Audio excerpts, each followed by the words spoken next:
अस्सलाम वालेकुम नाजरीन, मैं हूं वकास अज़ीम और आप देख रहे हैं मेरा यूट्यूब चैनल वकास अज़ीम रिपोर्टर के नाम से। आप इसे यूट्यूब पर सर्च कर सकते हैं। सब्सक्राइब करें, लाइक करें और दोस्तों के साथ शेयर करें। वीडियो से मुताल्लिक़ अपना फ़ीडबैक लाजमी दें। दोस्तों, आपसे थोड़ी देर पहले SIFC की एपेक्स कमेटी का इजलास हुआ है और वज़ीर आज़म शहबाज शरीफ ने आज जब एपेक्स कमेटी से खिताब किया तो एक बार फिर उन्होंने ये ऐलान किया है कि पाकिस्तान ने अब अपना कशकोल तोड़ दिया है, क्योंकि पाकिस्तान कशकोल को मज़ीद खुला करने का, मज़ीद कशकोल को जगह जगह ले जाने का अब मुतहम्मिल नहीं हो सकता। इस वक्त मेरे साथ सीनियर सहाफ़ी इरशाद अंसारी साहब मौजूद हैं, जो कि पाकिस्तान की मईशत को भी गहरी नज़र से देखते हैं और सियासत पर भी उनका गहरी निगाह होती है। तो इरशाद अंसारी साहब, आप ये फरमाएं कि क्या पाकिस्तान कर्ज़ों के बगैर या कशकोल के बगैर रह सकता है? शुक्रिया वकास, एक तो आपने मौका दिया। देखें, जो मौजूदा सिचुएशन है, जिसकी दलदल में हम फंसे हुए हैं, इसमें तो कोई ऐसी सूरत हाल नज़र नहीं आती कि आप कर्ज़ों के बगैर चल सकें। और सूरत हाल ये है कि आपके पास जो है वो तनख्वाहें देने के लिए भी पैसे नहीं हैं, और अगर आपको ये कर्ज़े नहीं मिलते तो आप आगे नहीं चल सकते। इसके सिर्फ दो ही रास्ते होते हैं कि या तो आप अपने वसाइल को इतना बढ़ा लें कि आप को कशकोल की या कर्ज़ों की ज़रूरत ना पड़े, या फिर ये है कि आप इतनी अपनी इकोनॉमी में जान डालें कि इन्वेस्टर आपकी तरफ खींचे आएँ और आपका मुल्क और आपकी जो इकोनॉमी है वो इन्वेस्टर्स की मजबूरी बन जाए, जैसा कि चाइना ने बनाया, जैसा कि आपके पड़ोसी मुल्क इंडिया ने बनाया, और जैसा कि आप ही के वतन से जन्म लेने वाले बांग्लादेश अब बना रहा है। ठीक है, इसके अलावा कोई तीसरा रास्ता नहीं है। और बदकिस्मती से हम सांप और सीढ़ी वाले खेल से एक अरसे से जो है ना वो गुजर रहे हैं कि हम एक स्टेज पे पहुंचते हैं, फिर वहां पे हमें डंग लगता है तो हम वापस उसी स्टेज वैसे ये वज़ीर आज़म साहब ने संजीदा बात की है या कोई लतीफ़ा किया है कि पाकिस्तान अब कर्जा नहीं लेगा, पाकिस्तान अब भीख नहीं मांगेगा? देखें, आपको हकायक से आंखें नहीं चुराना नहीं चाहिए, और अगर आप हकायक से आंखें चुराते हैं तो फिर अपने आप को धोखा देते हैं। तो ये उनकी जज्बाती मेरा ख्याल है बात है। और हाँ, ये तो आप कह सकते हैं कि आपके अंदर पोटेंशियल है, ग्रेजुअली आप कर्ज़ों से निकल सकते हैं, और अगर आप जो है वो संजीदा हों।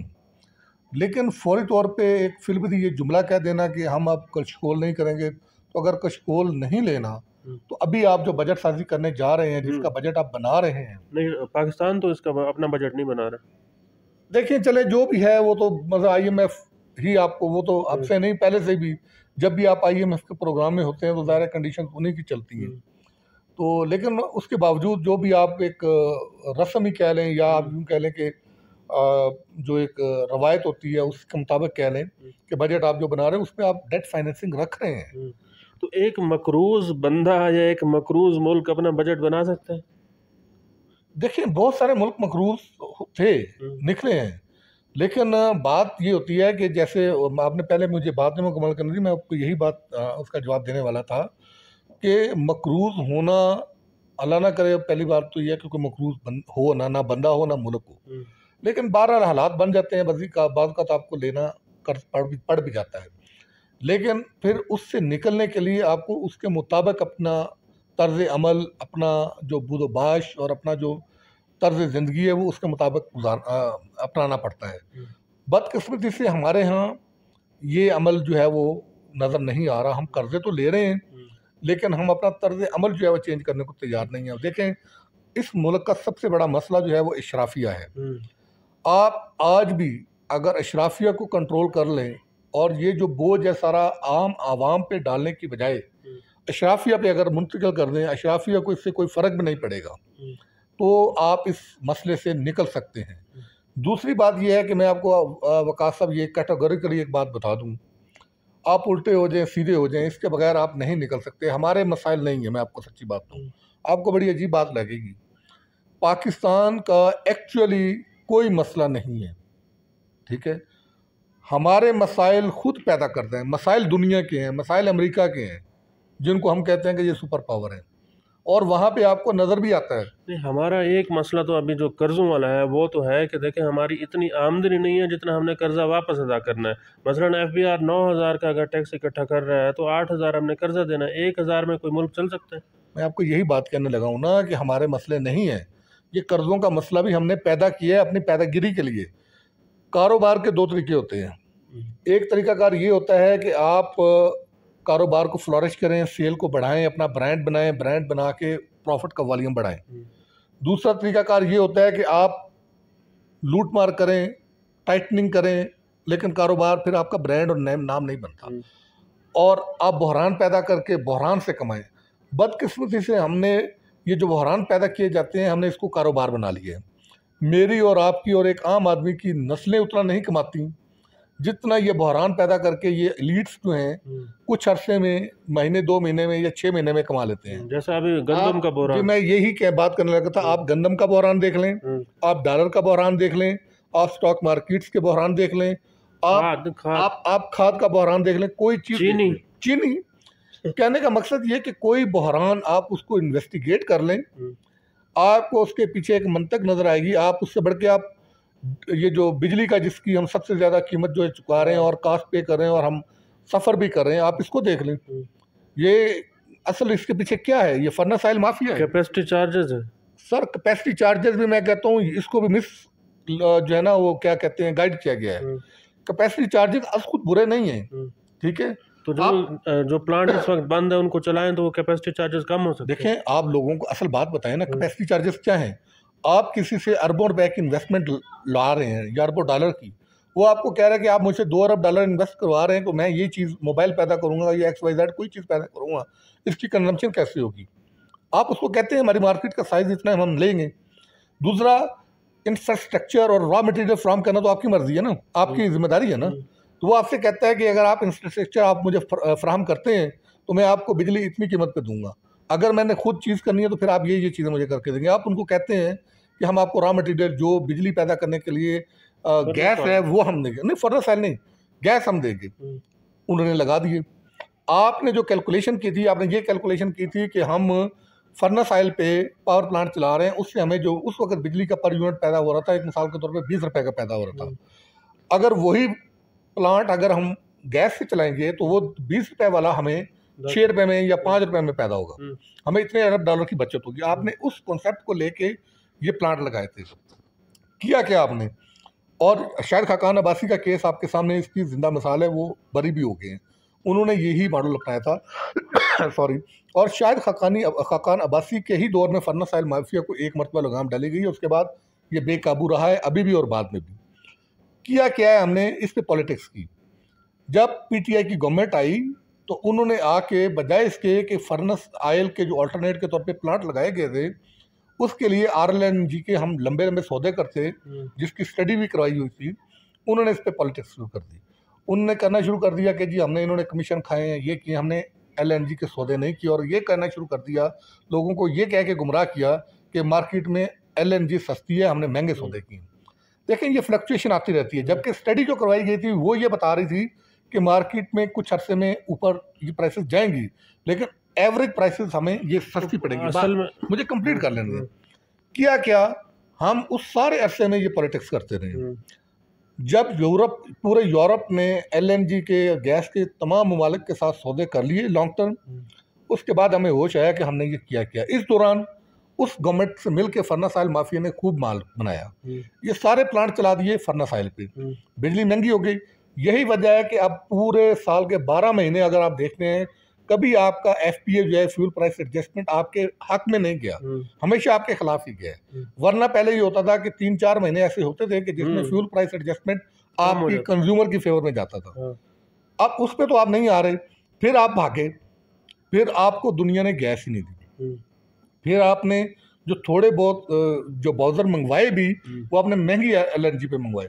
ये तो भला हो उन ममालिक का जिनको आपने प्रेशराइज कह लें या अपने ज़ाती ताल्लुकात कह लें, उनका वास्ता दे के या इस्लामी टच दे के, इस्लामी मुल्क होने के नाते कुछ गैस का अरेंजमेंट करके तो थोड़ा सा कोई बेहतरी आ गई तो हो गया, वरना तो सूरत हाल इससे भी वर्स्ट होनी थी। प्रॉब्लम अभी भी वही है।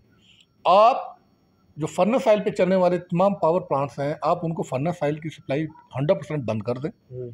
आप उसके बदले में एलएनजी उनको दें। अगर आप नहीं दे सकते तो आप रूल्स में कुछ अमेंडमेंट करके उनको अलाउ कर दें कि वो खुद जहाँ से उनको एलएनजी मिलती है वो लें।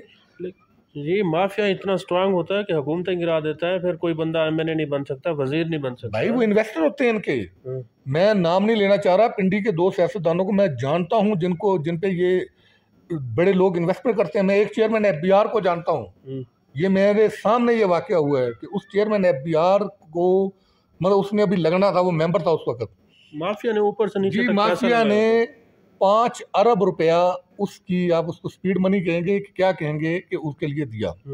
मुझे एक बात बताएं, जो इंडस्ट्रियलिस्ट 5 अरब रुपया देगा, पूल करके दे या अकेला ही दे, तो जब वो बंदा चेयरमैन जब बनेगा तो क्या 5 अरब से ज्यादा का फायदा नहीं लेगा? ठीक है, ज्यादा लेगा, डबल करेगा। तो यही काम हमारे यहाँ होता है। ब्यूरोक्रेसी पे भी वो स्पीड मनी की मद में वो चीज़ें पैसे लगाते हैं, और जो इसी तरह जो सियासतदान होते हैं उनका जो सारा खर्चा होता है पॉलिटिक्स का वो उठाते हैं। फिर जब वो इक़्तिदार में आते हैं तो फिर वो उनसे फ़ायदे लेते हैं। बात सिंपल सी है। तो बात यह है कि 2-3 चीज़ें करने की हैं जो आप कह रहे थे ना, अगर आप आम आवाम के साथ है ना, तो जैसे जो मैंने पहले आपको बात कही थी कि हमारे कोई मसाइल नहीं है, हमारे मसाइल पैदा करता है। हमारे अपने पैदा करता मसाइल इसलिए हैं कि हम चाहते हैं कि मसाइल पैदा रहें और हम कमाते रहें, जो अशराफी हैं। जिस दिन इदारे अपनी अपनी डोमेन में चले गए और उन्होंने ये बात तय कर ली कि हमने आगे बढ़ना है, मैं आप ये पहले भी 1-2 जगह मैंने टीवी प्रोग्राम में ये बात की है कि मैं आपको ये लिख के देता हूँ कि मैक्सिमम ये आपको मैं ज़्यादा टाइम बता रहा हूँ, मैक्सिमम 5 साल है।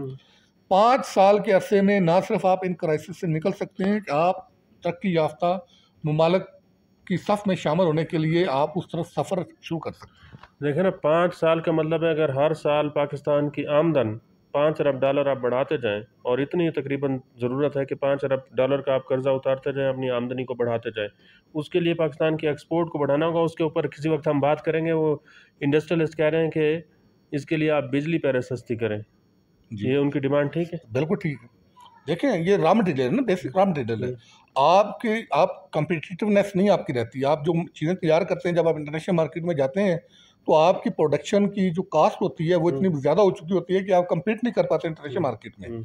और फिर आपने अपने इंडस्ट्रियलिस्ट का मिजाज भी ख़राब कर दिया, उनको भी लगा दिया है कि जब तक उनको सब्सिडी ना मिले, रिबेट ना मिले, तो वो आगे नहीं चलते, अपने आप को वैल्यू एडेड नहीं करते, आपको जदीद टेक्नोलॉजी से लेस नहीं करते। आप देखें ना, आप बात कर रहे हैं कि इन्वेस्टमेंट हो, बाहर से लोग हैं। मैं कहता हूँ कि आपकी जो इन्वेस्टमेंट हुई हुई है उसको आप रोक लें। बांग्लादेश में किसकी इन्वेस्टमेंट गई हुई है, आप कभी करें ना। इतने, आप खुद जर्नलिस्ट हैं, आपको पता है हमारे अपने लोगों के कितने अरब डॉलर बाहर पड़े हुए हैं स्विस बैंकों में। जितना हमारा कर्जा है ना, तकरीबन इतना नहीं तो इसके करीब करीब ऐसा पैसा पड़ा हुआ है जिसका कोई वाली वारिस नहीं है, वो पाकिस्तानियों का है।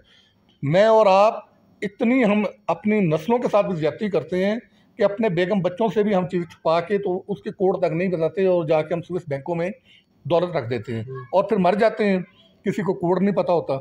ये इसके फिगर आ चुके हैं कि स्विस बैंकों में कितना पैसा हमारा पड़ा हुआ है। आप अगर वो पैसा ग्रेजुअली पाकिस्तान में आए, विल की बात है। और देखें ना, आप किसी एंगल से बात कर लें, जिन मुल्कों की आप मिसाल देते हैं उनको खड़ा करने वाला कौन है? आप लोग हैं। अगर आप उनको खड़ा कर सकते हैं तो आप खुद नहीं हो सकते हैं। आप किसी जगह ना जाएं, ये भी बात मैंने बार बार की है। आप अपने सबसे बड़े हरीफ इंडिया को ले लें, इंडिया की पॉलिसीज उठा लें, मनमोहन सिंह के आप उस वक्त के अल्फाज निकाल उठा लें, सारी पाकिस्तान की पॉलिसी हैं, सब कुछ पाकिस्तान का मॉडल उन्होंने दिया। फर्क सिर्फ ये है कि उन्होंने विल शो की है। और वो जो कहता था ना कि आप कहते रहते शाइनिंग इंडिया, आतंकवाद, आप ये रिट छोड़ दें, आप शाइनिंग इंडिया पे तवज्जो दें, वो खुद ब खुद खत्म हो जाएगा। तो वो उन्होंने किया। अंसारी साहब, बिल्कुल आप ठीक कह रहे हैं, लेकिन अब मोदी जो है वो हर जगह जाकर ये कह रहा है कि जो पाकिस्तान हमें किसी दौर में आंखें दिखाता था, अब वो जगह जगह कटोरा कशकोल लेकर फिर रहा है। तो इसकी वजह और क्या कहें कि हमें हमारे जो मसाइल हैं वो ये हैं कि पाकिस्तान के अंदर सियासी अदम इस्तेहकाम नहीं है। जो गैर मुल्की सरमायाकार आएंगे पाकिस्तान के अंदर, वो सबसे ये पहले ये देखेंगे कि यहाँ पर हम सरमायाकारी क्यों करें, हुकूमत कितना अर्सा चलेगी, नहीं चलेगी, इस ऐसे माहौल में कैसे वो सरमायाकारी करेंगे। तो सबसे पहले विल पावर और फिर सियासी इस्तेहकाम को लाना होगा ताकि पाकिस्तान के ये माशी मसाइल हल हो सके। आज के लिए इतना ही। इस वीडियो को आप कमेंट सेक्शन में जाकर लाइक कर सकते हैं और अपनी राय का भी इज़हार कर सकते हैं। बहुत बहुत शुक्रिया।